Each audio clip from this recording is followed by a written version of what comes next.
Hello and welcome back to the Drama Coach podcast. Today I'm joined by Ethan and Katie, who are both studying drama, theatre and performance at the University of Lincoln. This episode is a really honest look at drama at university, what it actually involves, how it compares to other routes like drama school, and what it's like navigating training, student life, pressure, confidence and uncertainty as a young performer. I think this will be a really useful conversation for teens thinking about their next step and for parents who are trying to support these choices without adding any extra pressure. So let's get into it. Welcome, Ethan and Katie. Hello. Hello. Would you like to tell us a little bit about yourselves and your drama journey so far? Yeah, do you want to go first? I can go first, yeah. So my drama journey started when I was about in year 6. I did a school production, and from there I just knew that it was a career path I wanted to go down. I did it all throughout secondary, all throughout college, and then I decided that I wanted to do uni to carry on with the passion that I had for it. Sort of similar experience. Did it throughout primary school, had some really good opportunities, performed at the RSC, also decided to carry it on at sixth form, and then pursued it at uni as well. Lovely. So was I right in saying you're doing drama and theatre course? Yes, at uni, it's is that drama, right? theatre and performance, yeah. Excellent. Perfect. Thank you. And what drew you to that course? Either or both of you can answer that. What made you think, yes, that's the course and or the university for me? I think there's a lot of range on our course. So we do obviously theatre, Shakespeare, but also I know for our year they added in an acting for screen module, so a bit of screen acting, which I'm personally really interested in, both of us. So I think the range for me was a really big part, because I know for other unis or drama schools that I looked at, it was a bit more of a narrow focus than the uni that we go to. Yeah. That's really That was pretty exciting and much- quite modern, I think. Sorry, go on. Yeah. Mhm. No, it's okay. I was just going to say pretty much the same thing about Katie. I chose it for pretty much the same reasons. There's so many options with universities, especially with Lincoln one as well, and it being ranked in one of the best universities to go to for drama. And also the city itself, like Lincoln's such a beautiful city, especially at the moment with all the sun and stuff. Like, we've just really enjoyed our time here in the sun. And are you in your first year at the moment? Second. Second year. So you've done that. Yeah. Wow. And coming towards the end of your second year now, I presume it's a 3-year Yeah. course. Yeah. Yes. Oh, so yeah, wait, so 2/3 of the way through, really. That's very exciting. What was basically my other finished. question? Yeah, basically done. Ticked it off. Did either of you consider drama school? And if Yes. so, why? Did it Why more not? heavily than me. Okay. Yes. Tell me about that. So basically, I was going to go to a place called Met Film Leeds, which is basically just screen acting. Like, that's the main focus. That's all they do. I then decided to change my thing last minute just because I was like, I don't know if I want to do that, because it's just very set focused. Like, if you go into it, you don't know what else you could have done. Like, with this uni, of course, I found out we're doing screen acting, and screen acting's what I like, but there's still so many other options as well. Like, we do theatre performances as well. Like, there's a big tie in our group with who likes screen and who likes theatre. I think for me as well, I also considered drama school, but I think my biggest reason not for going into drama school was the competitiveness of it. It's very, like, I didn't want to feel like I was against anybody. I wanted it to feel like I could make friends, work together.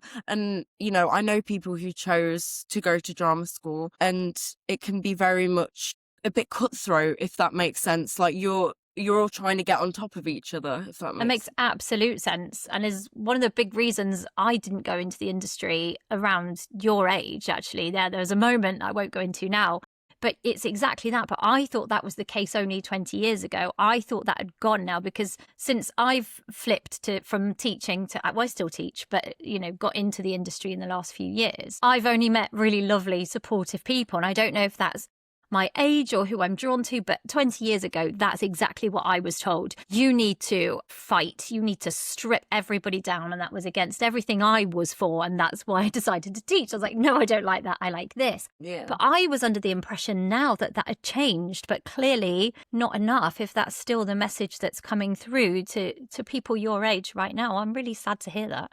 That's a shame. Yeah. But yeah, everybody does, they find their way, don't they? And this podcast is all about trying to spread that information, but with love and support and kindness. And I'm sure I am going to have some drama school teachers on as well. So I'm hoping we'll get a balance. I know things have changed, but clearly from your opinion and everything that you've seen and heard so far, that makes me think it hasn't changed enough yet, because yeah, that's really tough. So that makes absolute sense that you decided against that route because of everything that was painted to from others that were going from the institutions themselves, or more from the people that you knew, would you say? Well, on like open days, for example, I just very much got the sense that it was less of a community and more of a, this is what you're signing up for, like, quite stern. And also, I do know people who have had a really positive experience, but I wonder if maybe, they weren't at the standard they were supposed to be meeting, it would be different. Okay. But I think maybe it's not the case everywhere, obviously. Like you say, you have to have a balanced view, but it's just the experience that I don't want to take had. away from your view at all. It's just it makes me sad.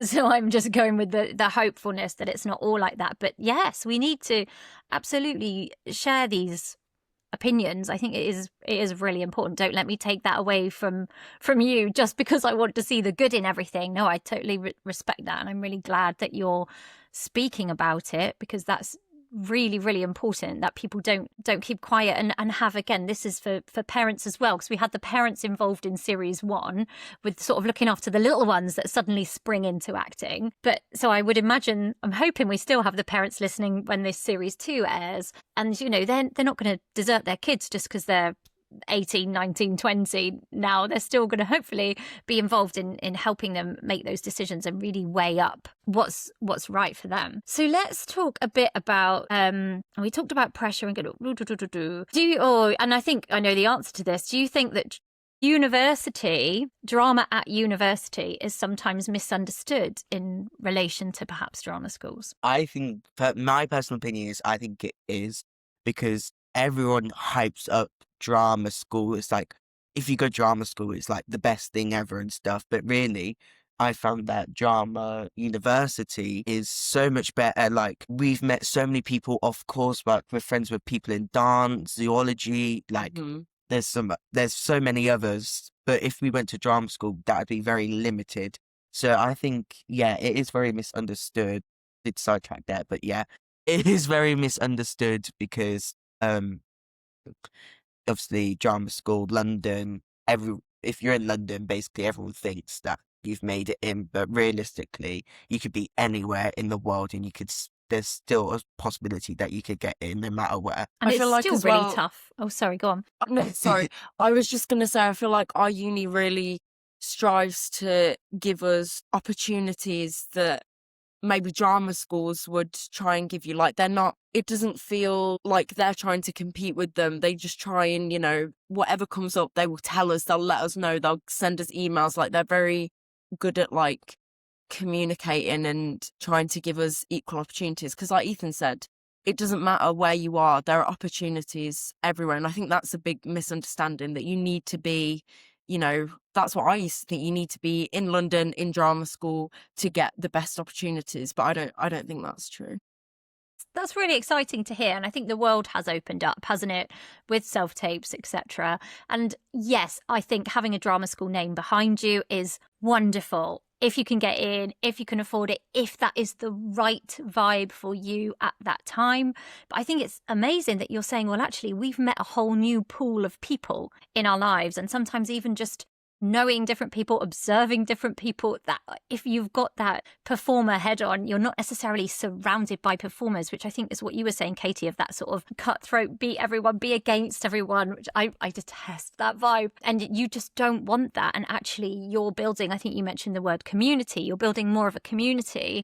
And that sounds really exciting and really wonderful. And you're right, some universities have been given that, well, if you're not a drama school, you're not good enough. But it sounds like you can absolutely go and get a fantastic experience and training. I'll talk to you more about the training in a second if you choose to go down that route. So what does it involve day to day then, your course? And what have you enjoyed and what's surprised you so far in the course? Give me the feel of what it's like to attend. So every module is quite different. Usually we have one like big performance at the end of each module or each semester. I don't know what the correct word to use would be. So, and like I said earlier, it's like very much arranged. So at the beginning of this year, we did Shakespeare, and typically we get split into groups. So we've had a real mix of people. We've got to work with pretty much everybody on our course, and we sort of work very much as a collective, and we do obviously get input from our lecturers, but they really want us to work together to create whatever piece we're making at the time. So the very first performance that we did was called Devising and Making, and that was very much like we got given the tools and we made it from the ground up. Yeah. So everything very much is like, it's almost like building blocks. Like everything we learn, it all links into each other, and we just make bigger and bigger, performances each time with that knowledge. I think it's good that you get mixed in groups. I've seen that I've done some work for student filmmakers, and they're always in different groups. I say, do you pick your own groups? And it seems that they do, but they make sure that they work with different people, even cross-year groups, which I thought was nice, which I think happens less in drama. But they were working across, you had some first years working with some third years, and it was working really nicely because, again, in the industry, you're not all the same age or the same level, are you? So I thought that was cool. What else was I going to say on that? Contact time. Obviously, drama school, we know, is that kind of conservatoire training where you're in the morning right through to the evening, singing, dancing, acting, etc. What's your contact time like, and how does that work? It varies, to be honest. Some days we have days off and we're not in at all, but we still have to meet up to rehearse outside of lessons. Sometimes we could be doing a 9 o'clock in the morning to 6 o'clock at night, have an hour lunch, and then be doing 7 till 8 till 10 or something doing rehearsals. Sometimes it can be crazy, but obviously we both signed up for it. We knew when we signed up to the uni, we basically knew what we were getting ourselves into, especially next year with professional production. That's going to be like every day, like you have to be in like 9 till 5, like you get into costume, get changed, run through. Yeah. And you seem quite passionate, you're going to be there rehearsing. What are your group members like? Is that across the board? Is everybody dedicated and willing to turn up and get on with it? There's definitely, I would say, majority obviously very committed. We pay to be here still. It's the same as drama school. University isn't free, so we have some incredibly passionate, hardworking people, but equally, people come to uni for lots of different reasons. And on our course, we do have people who are less committed and, do miss rehearsals and have priorities outside of uni. But, we're adults, and if that's the decision that people want to make, we try and accommodate. But if it's an independent rehearsal, the people who are there, we'll make what we can. Yes. And then I try need and the kids to include them. listen to this. This is brilliant. I say this all the time in Devised. Stop bitching about who's not arrived. exactly. Get on. What can you do? So I'm really glad that's Yes. that's an attitude that you're fostering, because that does frustrate me with kind of GCSE and A-level students in particular. Yeah. Just waste the time thinking about another rehearsal. So that's great that you, like you say, you're adults, you find a way around it. Just cut them out of that scene, right? Yeah. It's their choice. Yeah. Thank you for that. What's it like then, the sort of transition from say, levels or college into university. It probably feels like a little while ago for you now. What's that transition and sort of student life and pressure? What's it like? Well, that's good because we both did different things. I did A-level, you did college. Yeah. Do you want to take college first? I think personally I wouldn't say it was a massive leap forwards, but it definitely was a step forwards because obviously the course, like the assignments and stuff in college, we did have assignments, but it wasn't as hard as I would say as uni. Like there has been a couple modules that I have struggled with. Not saying that everyone would, but I did struggle with a couple. But yeah, I think it is a big step forward from college because obviously we were in such a small group for college. Then coming to uni, we're with like 50 other people. So yeah. In terms of A-levels, obviously I did different. So I didn't just do drama, I also did history and media. So I'd say where change obviously would be I'm focusing on one subject for the first time in my whole education. For me, it was less about the course, like a jump in the course, because for me, I was just delving deeper into what I already learned. For me, it was more the transition of moving out and the other parts of uni. So living away from home and learning independence.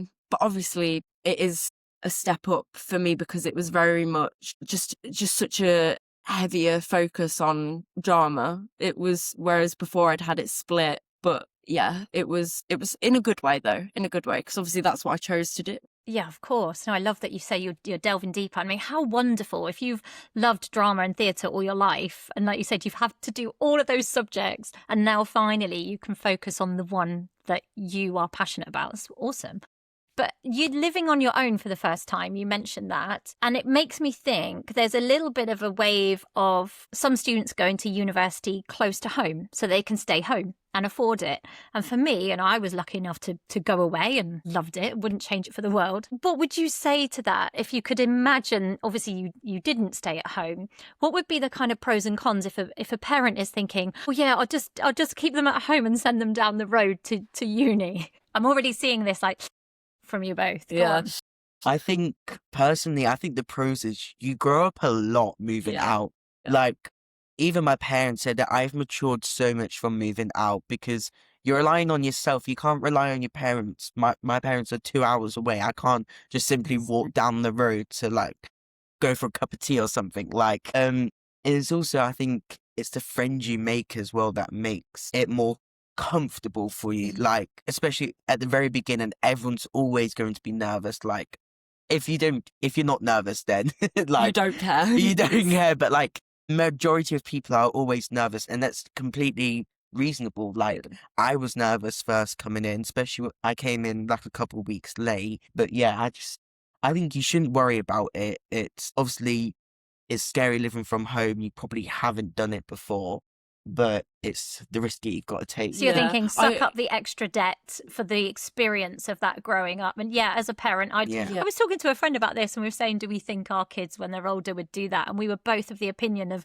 yes, we have to get them not as far away as possible, but away enough so that we can give them that growing up experience that you're talking about. Yeah, I think it is definitely worth it because it's almost like you're not just paying for the degree, you're paying for like experiencing a big part of life at like a really pivotal age. Like I feel like I've, like you say, matured. Like I have so much more independence than I did living at home. And what I always say to my parents, like about how I was in first year, like of course, like you said, you're nervous, you sort of don't really know what you're doing, you sort of going in blind, but you just adapt. Like you sort of, like people are so nervous that, oh, what if I don't, settle, or what if it's not worth it? But and for some people obviously it doesn't become the right choice, but I think for majority of people that we've known who have maybe struggled in the beginning, you do just adapt. Like you sort of settle into it, and you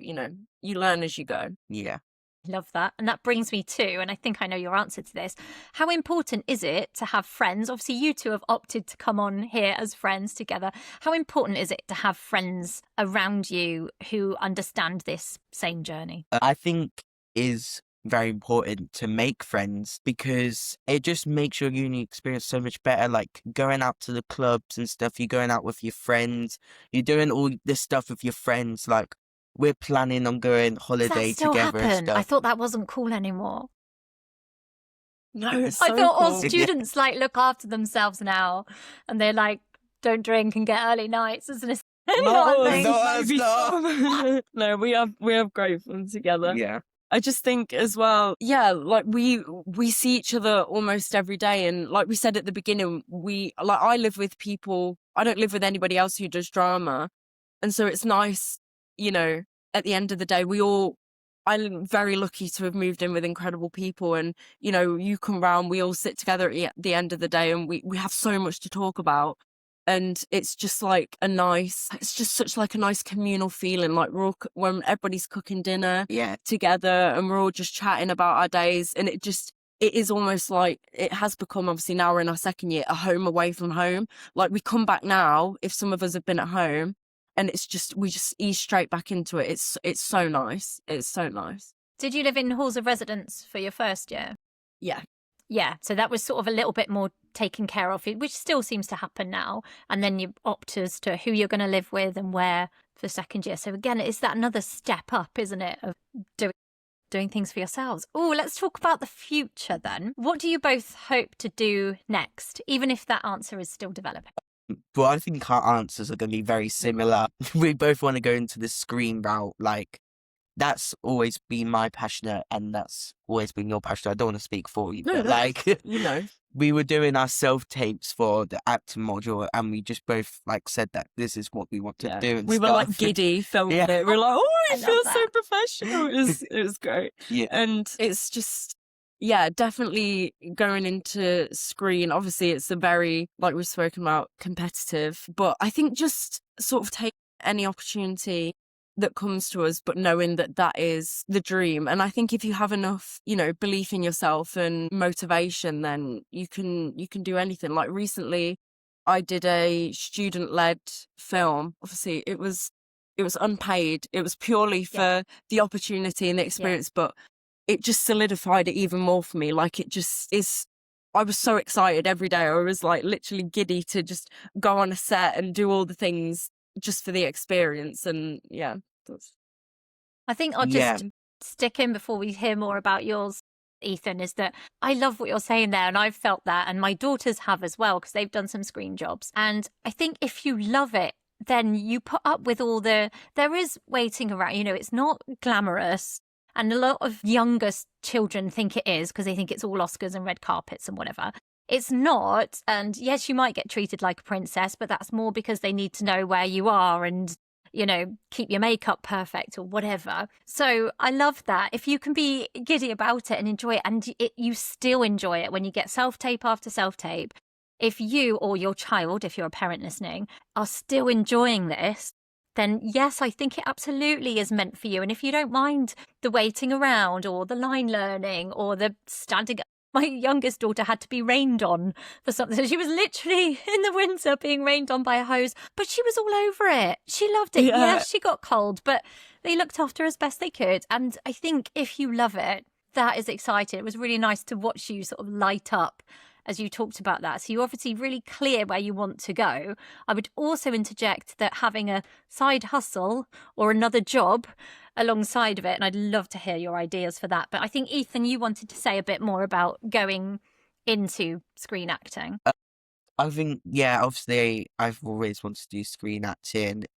In college, I did a student-led film as well, and I think that solidified it for me as well. Like, just enjoying speaking to people. Like, you make so many new people. You get so many new connections from people. Yes. Like, somebody knows someone that could be a casting director for a Marvel film. Like, it's always a good opportunity if you want to go down that route. Yeah, I was just going to say, I live in a very, like, middle of nowhere. Like, there's just absolutely nothing.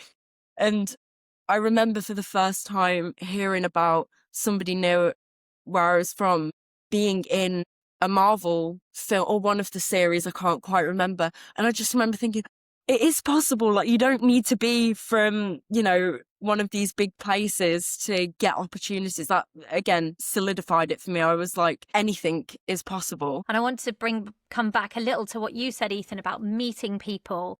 And I think the more and more I hear and see is some of these people you're meeting now, you're setting sort of ripple effects for your future. It is connections. It is, I hate that phrase. It's not what you know, it's who you know, but it is who you know in a way. And this is, so actually our sponsor, and I'll put a little sponsor ad anyway, but our sponsor for this series is Scene Tribe. And it's a new platform that's all about connecting and making those connections, looking at what projects you've worked on together, not just the actors, but like you said, everybody on that set, making those connections, because when they know you're reliable, or you'll go the extra mile, or turn up on time, or be a talented actor, you know, they're going to work with you again, or they're going to say word of mouth, or on this platform, you know, yes, I'd recommend that person. So I will stick a little ad, and I'll talk to you two more about that off air as well. But I think you're right. The people you meet and the way that you show up, if you show up with that excitement, Katie, that you had for that first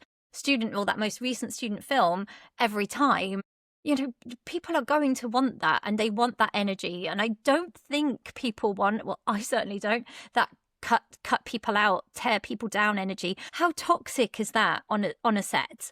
That is not where I want to be working. I don't think I know many people who would actively choose to go and work in a toxic environment. So I hope the more that we can spread that positive attitude, that big each other up, that help each other out, that community that you mentioned, hopefully, and again, that is exactly what Scene Tribe is doing. It's brand new, but it now has under 18 managed profiles as well. So a parent can manage a profile for their child because they can't be on Spotlight yet because they haven't got an agent, blah, blah, blah. But yeah, check it out if you're listening, and I'll interject a little proper advert for it after this. This episode is supported by Scene Tribe, a new industry network for creatives built around your credits, your collaborations, and the work that you've actually done. If you're ready to be found by the right people, head to scenetribe.com. Right, back to the episode. So let's talk about more about this future. How are you both going to manage the pressures of this plan? So you both have a clear plan of where you're going to go. How are you going to manage the pressures? And dare I ask, how are you going to manage the finances? Because we know it's not easy. Obviously, it's going to be a very hard thing, especially trying to find an agent or something. I know a lot of people have struggled with it. People have had successes. It all very much depends and stuff. Obviously, it all depends on as well the agent, whether they want to take money out of your paycheck from film or you have to pay them. Like, it's completely up to that, because obviously if they're taking it out and stuff, you're not really losing out on much. Yeah, I'd say all your agents are going to be a percentage based. All the ones, if they're not, then look into it. Nobody, massive red flag if agents are asking for money up front or for these photo shoots, you know, I use inverted commas if you're listening rather than watching. Yeah, it will always be a percentage, and that varies, and it varies between different agencies. But yeah, I've not seen an agent that I would recommend asking for more than 20%. And that's only when you get paid. You know, they're not asking that upfront from you. So I wouldn't worry too much about that. But yes, do your research, people, before you sign up with an agent, and read that contract and read it properly. Yeah, so yes, you'll be applying to agencies. Yeah, do you have any kind of showcase at the end of uni? That might be maybe only a drama school thing. Do they invite any agencies in or anything like that? Do you know? We had somebody for Shakespeare, I believe it was. They weren't an agent, but they were from like the Royal, was it? The RSC, was it? I think so, yeah. Yeah. They came and watched it, which obviously we were all up, like, we got excited about. Katie, you said you'd worked with the RSC, didn't you? I was like, yeah, me too, but I was tiny. Yeah, I was in primary school, and it was a competition, I think, and we did it for 2 years in a row. We did Midsummer Night's Dream and The Tempest, and we had people from there come to our school and sort of work with us, which was really great. And when we did The Tempest, I was Miranda, and I remember one of the lovely people came to work with us, and she sort of was, I have a distinct memory of her teaching me how to be sad and like cry, because in that opening bit, I think if I remember correctly, she has like an open monologue and she's really sad. And so, yeah, I think making connections is a really useful thing. And I think, like you were saying earlier, it is important to remember that it's not going to be a stable thing that we're sort of throwing ourselves into. So like you said, I think for me, getting a side hustle and maybe going into sort of not another career path, but just taking opportunities where we can, always working towards that goal whilst, protecting your peace, not going into anything that, is going to badly affect your mental well-being, because it's, unfortunately there are people who will do that to you in this industry. Have you got any top tips well, first of all, I want to come back to the crying, because I always say to people, I want to know what the top tip was that you were taught, because I always say, well, you try not to cry because that's what humans do. You're actually trying not to cry. But of course, as a young child, what did she say to you? Can you remember how she taught you to cry? I think that sounds fascinating. It was, I think it was which I think was a really useful tip, is not so much like stare at the wall or something. It was very much like, what are you sad about in this scene? Like, understand why you're upset. Can you relate to any of these things? And she sort of talked about, first and foremost, was understanding what you were saying and why it was an upsetting thing for your character, which I thought was really good. Like, she wasn't just like, oh, we'll get you a tear stick or something like that. Or think about when your dog died, or it's actually tapping into the script. That's brilliant. Yeah, which is a lot for, like, I was probably 8 or 9, so you don't really want to bring up those things for a child. So, but obviously, it is harder even now, like, some actors do use tear sticks and stuff, which is absolutely fine. But I think that initial sort of advice of understand what you're saying was really, like, had a positive impact, because it felt a lot more natural. Thank you. Thanks for sharing that. And so to both of you then, so we're thinking about, I don't always I think side hustle I know I use that word, but sometimes gets a bad rep. What do you see yourselves doing? What could you enjoy? I mean, gosh, is it front of house at a theatre? Is it bar work? Is it running your own online business? What kind of things could you still enjoy? I think that's the really hard thing, isn't it? You have this passion for acting and performing on screen. What can you still enjoy that's going to bring, I say this is like for anyone who's listening, ideas that they could get into and still enjoy earning money whilst they are waiting, because you should never just be sat waiting for these jobs. Any ideas coming to mind? The one that you mentioned, like front of house at a theatre, like running, like being in that theatre, even if it's like the receptionist job of like checking tickets, but like, or people ringing up to do tickets, I still think that you're still in the drama thing, like drama aspect and stuff. And if you can go in, because obviously you need secure like staff members in the theatre, you can volunteer yourself to go. Well, I know someone that volunteers all the time, but you can go and sit there and watch it and stuff, and you're still enjoying yourself while doing this drama. Can't they? Yes. I know a few ushers, but they do volunteer to usher in their spare time, but then they get however many free theatre tickets. So yeah, what a lovely thing to do. But that's the other side. So I know some like retired people, and they do that. They usher and they love it because they still want to be in the theatre world. So that's a really nice idea for your free theatre tickets anyway. Yeah, and then you mentioned I pictured stage door, might be a stage door job. And again, you're not just getting paid to do a job, but you're connecting with people in that world. And I think, again, if you're in a job that you hate, you're not going to be making nice, happy, joyful, yourself kind of connections, are you? If your job is grinding you down, I don't know, say you hate call centre work or whatever, it's going to, some people might absolutely love it. I shouldn't have given an example. If you're in something that you hate, that's going to impact you, isn't it? I think you mentioned, Katie, mental health. If you can go into something that you do like and is hopefully flexible and would be flexible and would let you go off at a drop of a hat, it's a fast-moving industry. When you suddenly get that role, well, then maybe it is the time that you sadly have to leave that job and then pick something else up when you get back. And for me, it was always like to be a reliable person. I find this really hard. If I have to rearrange my coaching, luckily I have a really good relationship with the students and with the parents. And I'm very open and honest about what I do, and it's worked so far. But I would find that really, really hard. I remember, again, being your age and getting that double booked feeling for the first time and not wanting to let either down. How can you picture yourselves managing that? I think you've got to sort of tap into, cheesy as it sounds, tap into yourself, and a lot of the time it is gut instinct.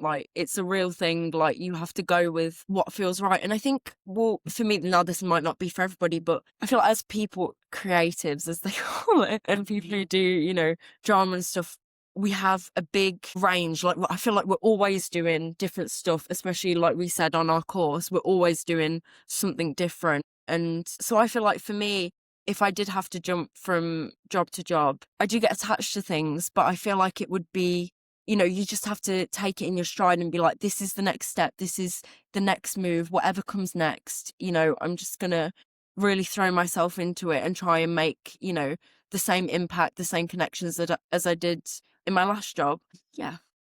Oh, I think you're saying it comes down to attitude there. Yeah. Just, bringing that attitude that you've learnt to hone all your life, really, not just at university, but you've been learning that and sort of come back to that. And I think, if people approach things with the attitude that feels right for them and is open and honest, well, to a point, I suppose you don't have to be over open, do you? Open and honest, and again, making those connections is really, really important. Cool.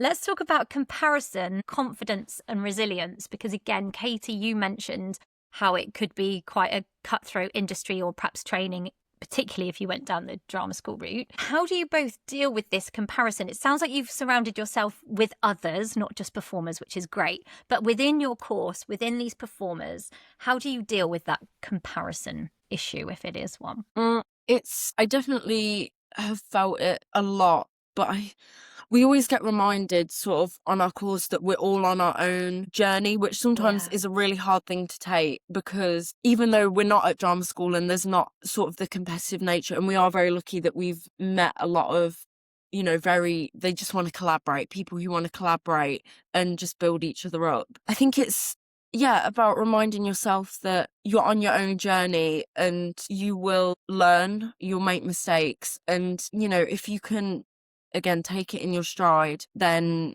it's hard. It is a trick, because I think we're still learning about that. We're still comparing ourselves, but I always try to remember that I'm on my own journey and I'll learn. We're all at different paces, because like you say, it's a very fast moving industry and we're all just trying to keep up. Do you have anything else to say? No, I feel like No, I think you pretty much hit it on the spot, to be honest. That's what I would probably say as well.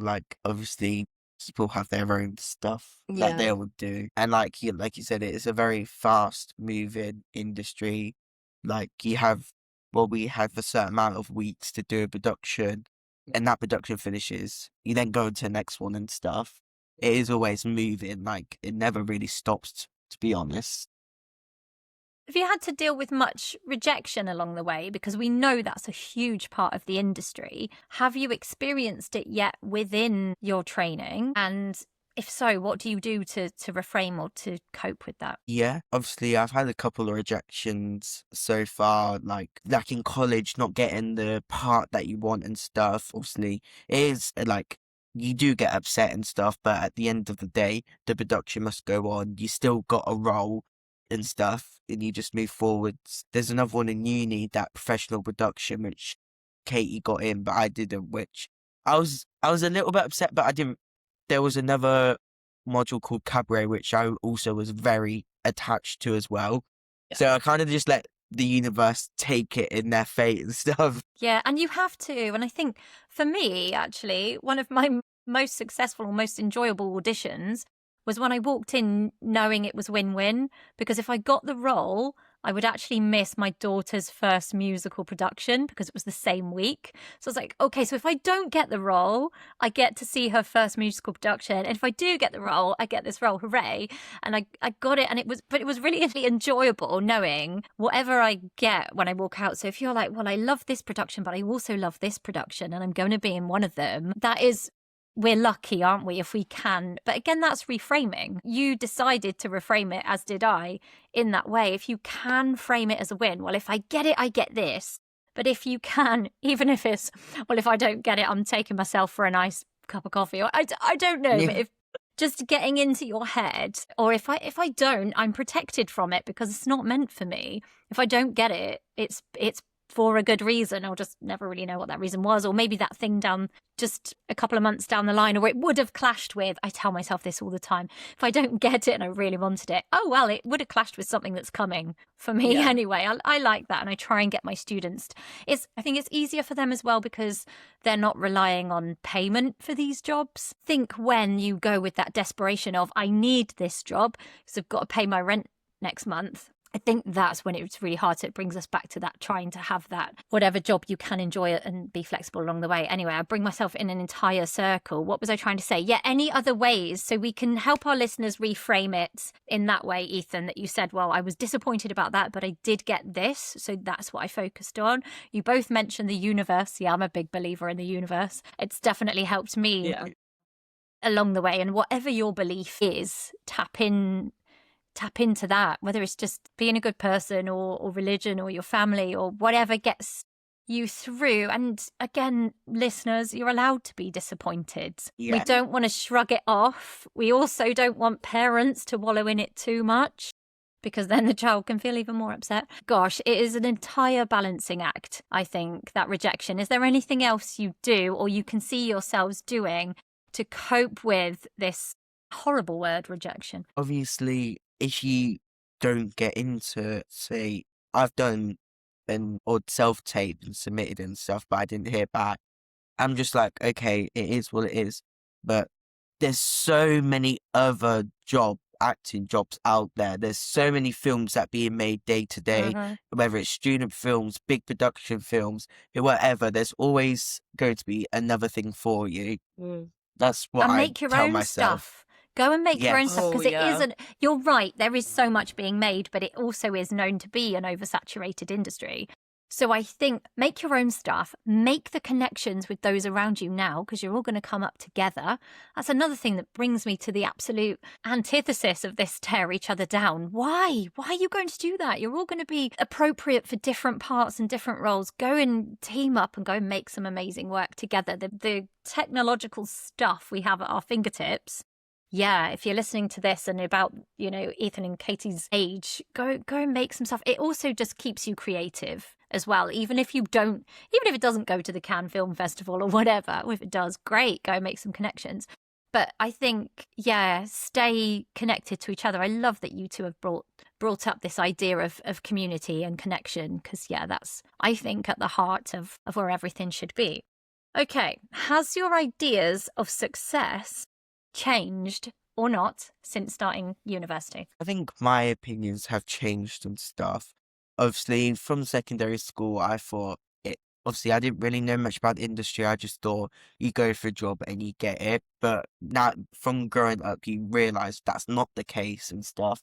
Like I mentioned back, you're going to get a rejection, but it's not the end of the world. Yeah. Obviously, it's great if you never get rejections, but it's like if you get accepted, and the rejection, then I feel like it hurts more than getting your first rejection. Yeah, I mean, initially for me, I didn't even really, like you said, I didn't really understand the concept of what I enjoyed acting being a career path. So I suppose as I've gotten older, the idea of success has changed because I know that there is a ladder to climb, if you will. But I think once I sort of settled into the idea that that is what I want to do, it's about little wins, like, for example, getting into that film, or, for example, one that happened the other day. So somebody who I worked on the film with, we bumped into each other and he asked me, oh, I'm thinking of doing a film over the summer.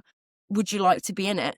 For me, that was a win because he clearly saw me in the film and was like, oh, you're good. I want you in my film now. Like, for me, that was a success. So I think it's about the little wins, and just as long as you're making an impact and you're happy in what you're doing. And I think that is success. I love that. Yeah, that's really nice. No, I'm all about the cheesiness. I think if you're listening to this podcast still by series 2 and you haven't found me a little bit cheesy, then I'm surprised. Let's move to some advice for the young performers and their parents. What would either of you say to a teen who was considering drama at university? Do it.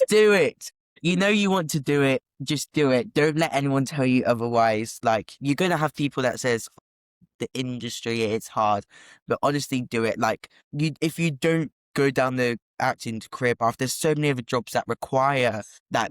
Be like, oh, you've got a drama thing. Like, obviously, whether it's a teacher, like, you've got the drama, you know how to be creative and stuff, or if it's a business person, you've got communication, yes, communication skills. Have. And you've learned so much about yourself along the way, haven't you?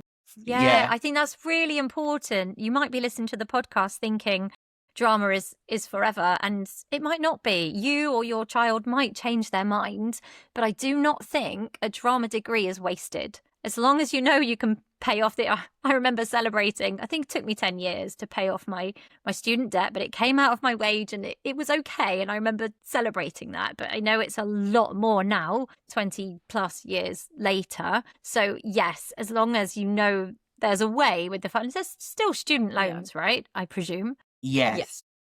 So if you can make it work to go away and study drama, if you're interested in it, I think you've hit the nail on the head there, Ethan, that it is worth so much more, I hope, than just industry or not industry, that you've got all of those life skills that you could turn to anything. And there's probably loads of interests you're going to have in your life, and you can use those skills there. Oh, that is brilliant. What would you say to someone who thinks that drama school is the only serious route that they could take? I think it's about sort of opening your perspective up a little bit more, because to me, that's, I don't know how to explain it, but that's sort of going back to the success that tells me that there's like, it's good to have, obviously, you know, focus and an ambition. But I think it's about opening your mind up to what different success looks like we were just talking about, like the different career paths that you can take with it. And also, like we were saying earlier, it doesn't matter where you are, there are opportunities everywhere. As long as you have the mindset and the right attitude to bring it all in a nice little bag, then you can do anything anywhere. And I'm so incredibly happy with my choice, and I don't think it's going to be wasted if you don't go to drama school. Yeah, that's awesome. And I liked what you were doing with your hands. So if anyone's listening, Katie was like putting her hands together and pushing them forwards in this sort of pathway, and then they opened out. And in my planning for this, and I haven't said it yet, and I've talked about it before on the podcast, is there isn't just one clear path. There isn't for acting. There never will be. There are actors out there who didn't go to drama school. There are plenty who did. There are ones that, you know, we all hear the stories of how they were just discovered building carpentry on set or whatever. It's very rare. But there are so many different pathways, and there's probably jobs my kids will do that I can't know or understand or fathom right now because of how technology is changing things. I just really liked the way that you were showing a path with your hands, and it reminded me that I do want to say there's not one single path. And this sounds like it's working brilliant for you too, and many on your course, which is lovely and inspiring because we hear a lot of the other side. And like I said, I'll talk to drama school teachers as well and hear about the positives. And that's what we want to do on the podcast, just give as much information as we can, as many different opinions as we can, and help people hopefully make their own decisions. Okay, what did you both wish you knew before starting this course? It's a good one. I think maybe having the knowledge that not everybody is, I don't know how to word this, like not everybody is maybe as passionate about what we do as others, if that makes sense. Like I feel like we're very, I mean, the way we've talked about it on here, we're like, yes, this is what we're going to do. So excited about it. Like we show up to every rehearsal, and not everybody's like that. Yeah. And I think adapting to, you know, people's choices, because I think throughout school you think, oh, well, I thought when I go to sixth form, obviously, you know, you choose it at sixth form or like GCSE, like people will want to do this, but that's not always the case. And I thought, surely at uni, surely you're paying for it. Like, of course, everybody's going to be like we are and, show up to every rehearsal and, really, really do the thing. But, it's not. And that's, in one sense, that's, it's fine because, like we said, people are on different paths and people have different priorities. But I think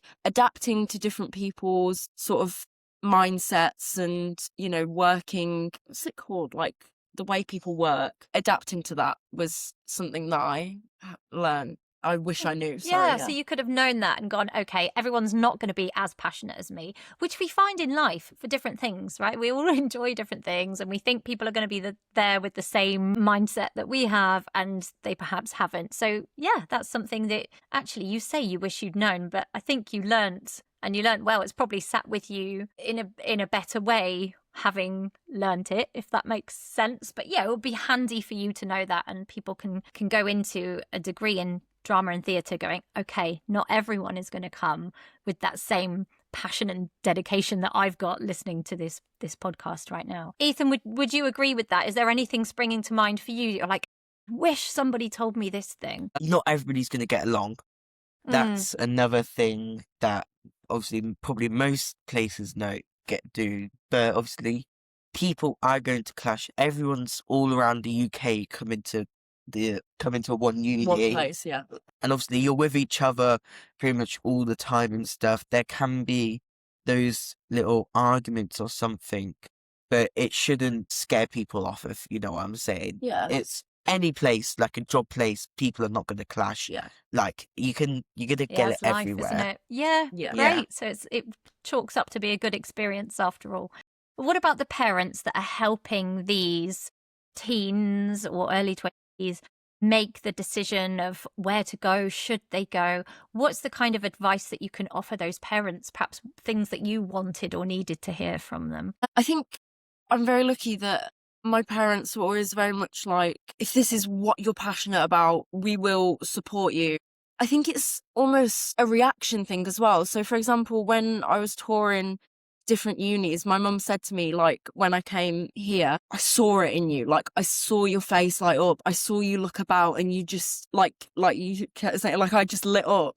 And whereas at different places, she could see it on my face that same spark wasn't there. So I think it's about, as a parent, I would assume that you have an intuition when you see your kids like reacting to things. So I think it's about having conversations. Like me and my parents always talked about, what we'd just seen. If we'd gone to tour uni, like sitting down, having a conversation, what were the pros, what were the cons? And then I guess the other part of it, like I said, is a bit more of an intuition thing, something that you just see in your child when they go to a certain place or when they talk about something. Because I remember looking at one uni, I hadn't even been there yet, and I was like, oh, this is where I want to go. I went there and it wasn't what I thought it was going to be. And so this was really unexpected. So it sounds like your parents have just helped you trust your gut by doing what you couldn't, and that was seeing you in that moment and going, I see that in you. So if parents can, and I love that you said weigh up pros and cons. I did that with my daughter about something recently and she was like, oh, Mum, what are you doing? I got out the pen and paper and pros and cons and wrote them down and probably took over, as the teacher in me, took over a bit. But when she looked at it, I think she did go, oh, yeah, okay, I can see that outweighs that. And I wasn't trying to put words in her mouth. But it's hard, I think, as a parent. We always want to support, of course we do. But I think what you're saying to me there, and that's going to sit with me as I help my daughters, is that help them to trust their gut instinct, I think is what sounds like is what happened there, which is really beautiful. Before we wrap up, I just want to jump in here quickly because we had a small technical glitch towards the end of this recording, which meant we sadly lost Ethan and Katie's audio for the final section. So, rather than leave you with a slightly strange ending, I wanted to briefly summarise the heart of what we spoke about because there were some really lovely points that I still think are worth sharing. We talked a bit about parents and support, and what really came through was that helpful support is often calm, curious and encouraging. Not pressure, not panic, not trying to make the decision for the young person. More like asking good questions, helping them explore their options, and trusting them to know what feels right. And I think that's such an important reminder, especially around big decisions like university, drama school, training, auditions, and next steps. Because when you're a young performer, it can feel as though everyone else has a plan or a faster route or a more obvious path. But actually, what Ethan and Katie both reminded us is that there isn't just one way to do this. Drama school can be brilliant, of course. For some people, that is absolutely the right route, but it isn't the only serious route. University drama can also offer a really rich and valuable experience, space to grow, to study, to perform, to question, to create, to collaborate, and to work out who you are, not just as a performer, but as a person. And what I loved about this conversation was the sense that choosing university wasn't a second best option. It was a considered choice, a real route, a valid route. And for them, a route that seemed to be offering practical training, creative challenge, academic thinking, community, independence, and a huge amount of personal growth. We also talked about pressure and how support can sometimes tip into something less helpful. I think lots of parents listening will recognise that feeling of wanting to help so much that you accidentally start adding pressure. And honestly, that usually comes from love, but the message here was really clear. Young performers need encouragement, but they also need space. Space to listen to themselves, space to make choices, and space to change direction if they need to. There was a really lovely thread running through the end of the conversation about staying grounded. We touched on nerves, friendships, life outside performing, and remembering to fill your cup beyond the industry. Because as much as performing can light you up, it can't be the only thing that defines you. Friends, family, hobbies, rest, normal life, all of that matters too. In fact, it probably makes you a healthier, more interesting performer. And finally, we came back to passion, that idea of staying connected to the art form, not just chasing outcomes, not just chasing roles, drama school places, agents or credits, but remembering why you love it, watching theatre, making work, being around creative people, staying curious and keeping the spark alive. So my big takeaway from Ethan and Katie is this: trust your gut. Explore your options. Don't panic if your path looks different. And don't let anyone convince you that there is only one route into a creative life. If you're listening as a young performer, please know that you are not behind just because your journey looks different. And if you're listening as a parent, I hope this episode has helped you feel a little more confident, supporting your young person with curiosity, encouragement, and calm, rather than panic, pressure, or comparison. A huge thank you to Katie and Ethan for such an open and thoughtful conversation. I'm genuinely sorry that we lost the end of their audio, but I'm so glad we got to share the main heart of this episode with you. You can follow Ethan's TikTok. He often features Katie and what they're up to at university. I will link the handle in the show notes below. I'll also pop a link to the University of Lincoln's Drama, Theatre and Performance page. As always, this podcast is about building confidence, understanding and realistic expectations, whether you're a young performer or a parent that's supporting one. You can follow the Drama Coach podcast wherever you're listening, and you can find me on Instagram, TikTok and YouTube at The Drama Coach for more acting tips and honest conversations about the industry. Thank you so much for listening, and I'll see you again next time.